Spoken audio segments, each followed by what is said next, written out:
Since the Battlefield 5 beta is now over, I think it's a good time to reflect on what happened and try to pull as much information as we can about the things that might end up changing.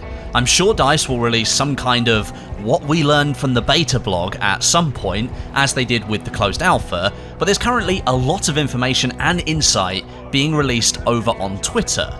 The EA DICE official account, not the Battlefield account, but the account DICE uses as a studio, is at the moment playing host to different members of the development team who take over for a few days and answer questions from the community, as well as releasing little snippets of interesting information about the game's development and progress. Last week, the takeover started with Florian, aka Drunksy. He is a core gameplay designer for Battlefield 5, and as such has been responding to a lot of queries about gameplay balance and structure. Some of the information he's been releasing is worth talking about, and it addresses quite a lot of general concerns that I've seen players have with the open beta. Starting off then, Florian addresses a concern surrounding the weapon upgrade system. This is something I've given feedback on in my past videos during the open beta, how I feel that the completely positive nature of the upgrades introduces a rich gets richer scheme, and that could have a detrimental effect on new players coming into the game later down the line. Florian answers this concern here.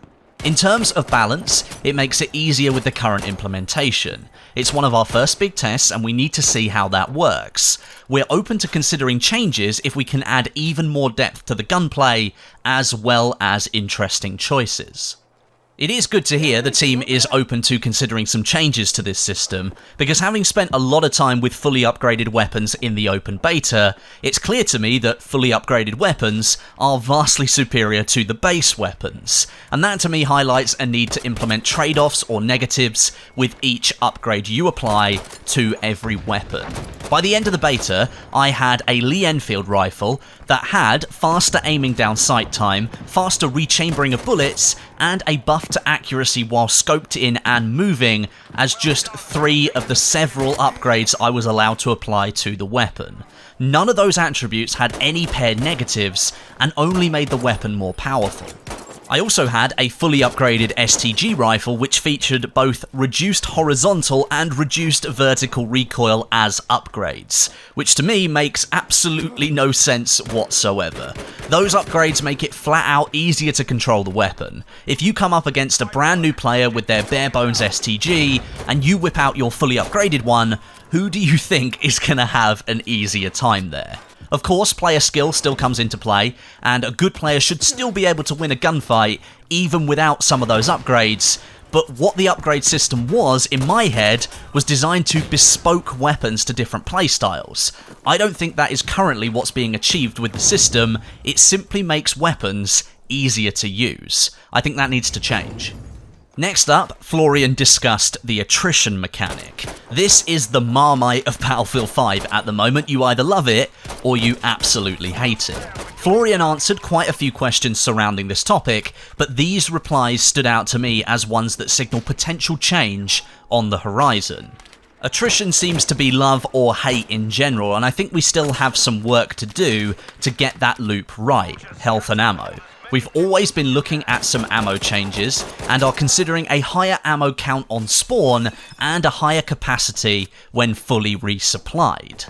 Not final yet, but we are leaning towards that. We also tend to see that players use supply stations a bit too much, which probably indicates that they are too good a source to sustain players. And changing the amount of supply stations is something we are considering and will very likely iterate on. Thanks for the suggestions. To be honest, this is the kind of response I expected after the open beta. I know fans of attrition say the mechanic encourages a more tactical, thoughtful playstyle, and I myself do actually like the mechanic. It is encouraging me to think a little bit more about what I do during a match. But at the present time, I think for 3 of the 4 classes, it's quite invasive on the standard gameplay. And too often it dictates what engagements you can take on and what engagements you can't take on. I think the system needs to be balanced in a way whereby you're always aware of the limited ammunition you have, but not so much that it will stop you starting a gunfight if you need to. We don't want situations of cat and mouse where one player is simply running away from the enemy because they don't have any ammunition to fight with. I do also agree with Florian's assessment that ammo stations are just too frequently visited by players at the moment because those players know they can circumvent the entire attrition system by going to them, so it's good to hear they're looking to potentially change how these are laid out on different maps. A small note here next, a suggestion for adding manual leaning into Battlefield 5 was recognised by Florian, and it got a positive response. We currently have an automatic leaning feature, but adding a manual lean is something that is very high on my list of things I'd love to bring to the game, for both PC and console. I know a lot of people get annoyed by the automatic leaning in Battlefield games. Sometimes it works, sometimes it doesn't. I find it a little bit difficult to control, and having a manual lean feature could be very, very cool, but you have to remember, those are more button pushes on a controller and more keys to assign on a keyboard, so it might take some time to figure that one out, if indeed it's even possible. Florian also took the time to confirm the clear audio issues in the open beta were being tracked by the team and will be fixed for the launch, which is good to hear. Often you could walk right up to another friendly player who was firing their weapon full auto and not a single sound could be heard whatsoever. It was also confirmed that the ambient noise of the maps was bugged as well, which is why many of you probably thought the map felt very empty and very static. Usually ambient noise helps to increase the feeling of war happening around you in Battlefield games, and that is something I know the team will be working on for the launch. It just seems the overall audio mix wasn't quite right in the open beta. Now, as an extension, Daniel Berlin, he confirmed that the thematic music as part of Grand Operations, that wasn't present in the open beta build of the game on the Narvik map, and is usually something added towards the very end of development. That will be there at launch as well. So as you go through sectors in Breakthrough, you're going to get those big crescendos of music as you charge forward with the rest of your team.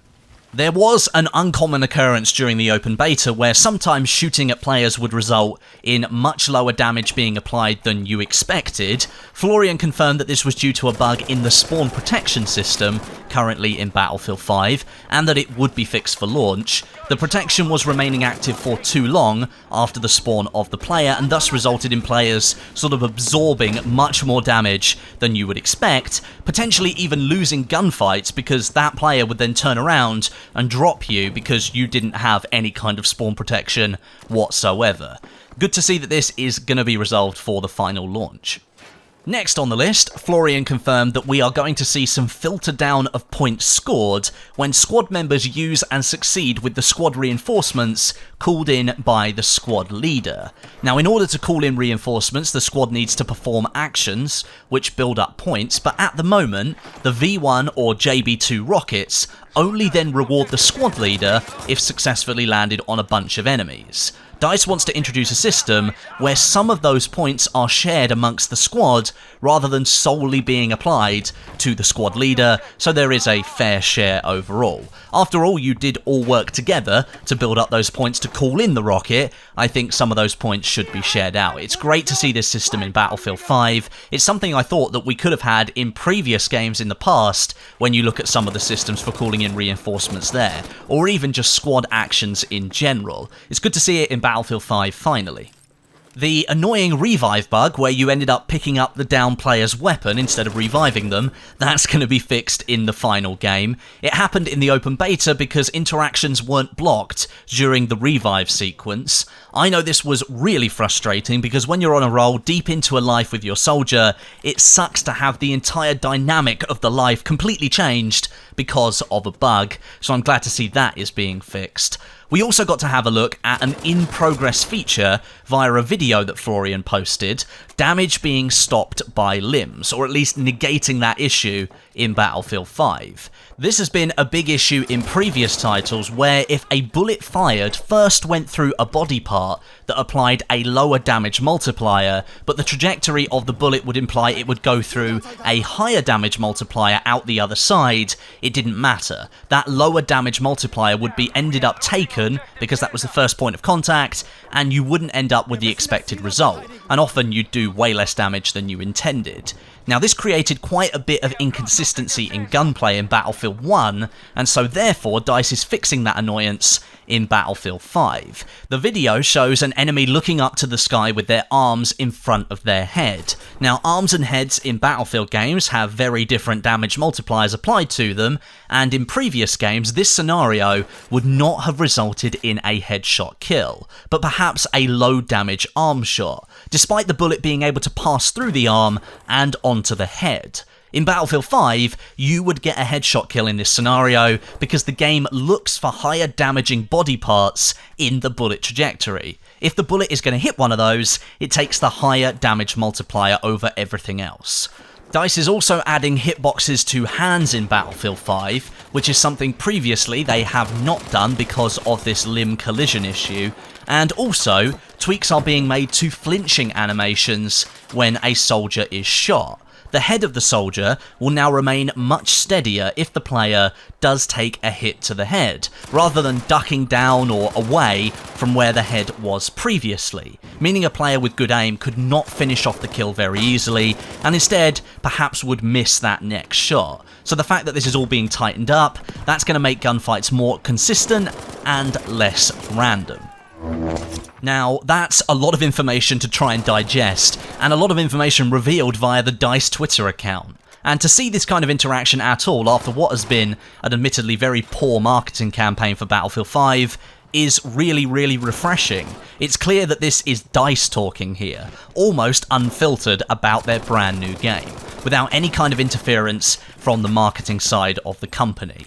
This is the kind of communication that I encourage more of all of the time. This is the kind of detail that players actually care about, not high-level items like game mode overviews and other things that are really used purely for marketing.